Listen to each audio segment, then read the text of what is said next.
summer is definitely here in the mountains of North Carolina. It is hot and humid just about every day, and it's actually been kind of nice in a sense because the summer is coming to an end.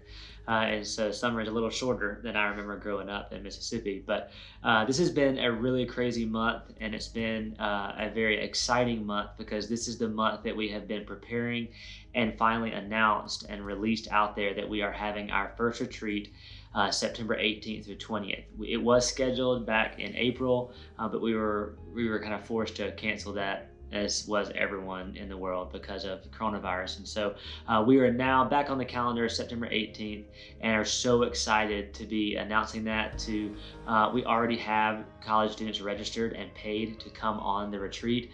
And so it's just so exciting to see those students commit to that, but then also to hear and talk to a lot of students that haven't signed up yet that are just trying to figure out how they're going to caravan and how they're going to get there. And we have some students from Maryland, from Virginia, Florida that are trying to figure out how they're going to get to the mountains of North Carolina. And so we're so excited, and it's been a lot of fun. It actually have been several nights where Caitlin and I just laid in bed just excited and can't go to sleep because just thinking through in our minds racing about what God is going to do on our first retreat. And so really excited about that. You can find the link to register on our website or through our social media platforms. It's really easy to find it. And then there's some videos that are floating around out there that'll give some information to students that need more information about it. But really excited about that, and looking forward to continue planning and releasing more information as it gets closer. But this month, again, like I said, has been pretty crazy. So a couple of weeks ago, we had the opportunity to go visit a retreat center here in our state in Sophia, North Carolina, which is around the Greensboro area, Asheboro, somewhere around there. And this was a place that Caitlin and I had been wanting to go see and meet them and see what they do. But it was not one of those places that you can just drive up to and get a tour. They don't really do tours, and it's not really open much to the public, probably because they are just an incredible discipleship school. It's called A Place for the Heart, and they bring in people from all over the world and do a hardcore discipleship classes or school. It's not accredited or anything, but phase 1 is 6 to 8 weeks, and then phase 2 is around the same amount of time.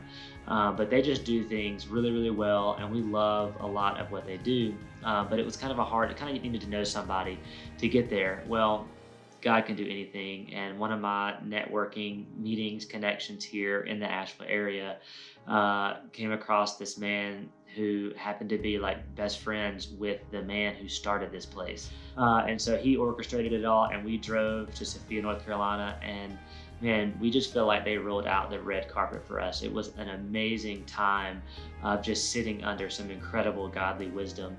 Mr. Ken Helser is the man who toured us around the entire place, and he and his wife Linda started A Place for the Heart several years ago, and have recently passed it on to their son and his wife. You probably know them if you know Bethel Music. It's Jonathan David Helser and his wife Melissa Helser. They do a discipleship school called the 18-Inch Journey. And we just love a lot of what they do, and wanted to kind of see behind the scenes of how they do their land and their property and how they function. And we just it was an amazing blessing to get Mr. Ken Helser to walk us around and drive us around their property. And we would drive to a spot, he would stop and tell a story. And then we would go somewhere else, he would stop, tell a story. And it was just, we felt like we were there for hours and hours, but really it was only 3 or 4 hours that we were there. But it was just so generous of them to do that, and Caitlin and I learned so much from them. We were able to sit down, and he cooked us some of his homemade pizza dough and some pizza, and it was incredible. It may not have been 100% gluten-free, but I dove in. But it was an incredible moment for us to be able to be under that wisdom, and for them to pray for us. And there was one key takeaway. There were a lot of takeaways. Caitlin took notes on her phone while we were talking to him. But one key takeaway that we got from that, and I really want to just challenge you all that are listening, because if you're listening to this, then you are people that care about what we're doing at the Refuge Retreat, and you're following our story. And so I want to challenge you, because we've been challenged by this. But for what we are doing at the Refuge Retreat, what we heard from him is do what you can with what you have. Don't try to do things outside of the things that God has already given you. And a lot of times I think we do that in our life just in general. We try to do way too much. And God has given us these very specific tools or gifts, and we're trying to do things way outside of the things that He's given us. And for us with the Refugee Retreat, we don't have our own property, we don't have any land, we don't have our own building. To be honest, the Neal family doesn't even really have a place to live yet personally. God's been taking care of us, and He's put some amazing people in our life to take care of us and to give us a place to live. But as we've been planning for this retreat, in my mind, I go, okay, I want to do this, I want to do this, I want to do this. And in reality, you have to step back and go, okay, God, what is it that you want to do? What is it that you are calling us to do and challenging us to do? And I think really the challenge for all of us is to do what you can with what you have. And what you have is everything that God's given you. And so utilize those gifts. Don't try to do things that you're not good at. There's a book by, oh man, his name just left me, but there's a book called Good to Great. And it's an amazing book that just teaches you to do the things that you're great at and don't do the things that you're just good at. Delegate those things. And it's not a Christian book, but if you look at it in the Christian sense, do and utilize the gifts that God's given you and use those to the max.